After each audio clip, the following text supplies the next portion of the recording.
பெண்களுக்கு எதிரான குற்றங்களை அரசு இரும்பு கரம் கொண்டு அடக்கி வருவதாக முதலமைச்சர் மு.க.ஸ்டாலின் தெரிவித்துள்ளார்.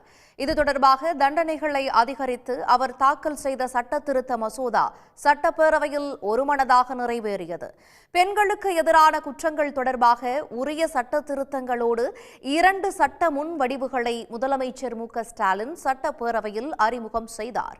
அப்போது பேசிய அவர், இந்தியாவிலேயே பெண்கள் அதிகமாக வேலைக்கு செல்லும் மாநிலமாக தமிழ்நாடு உள்ளதாக குறிப்பிட்டார்.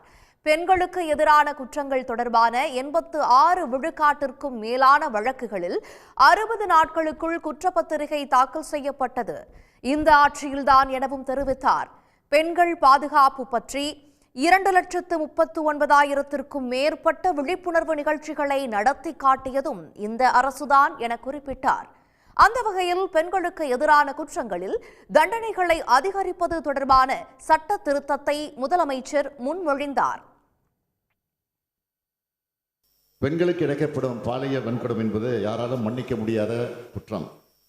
இத்தகைய கொடூர குற்றங்களில் ஈடுபடுவோருக்கு வழங்கப்பட வேண்டிய தண்டனை என்பது இத்தகைய செயல்களில் ஈடுபட முனைவோருக்கான கடும் எச்சரிக்கையாக இருந்திட வேண்டும். இந்த அடிப்படையில் இத்தகைய குற்றங்களுக்கான தண்டனையை மேலும் கடுமையாக்குவதற்காக பிஎன்எஸ் மற்றும் பிஎன்எஸ் சட்டங்களில் மாநில சட்ட திருத்தத்திற்கும் தமிழ்நாடு 1998ஆம் ஆண்டு பெண்ணிற்கு துன்பம் விளைவித்தலை தடை செய்யும் சட்ட திருத்தத்திற்கும் சட்ட முன்வடிவுகளை பேரவையின் ஒப்புதலுக்காக முன்வைக்கிறேன்.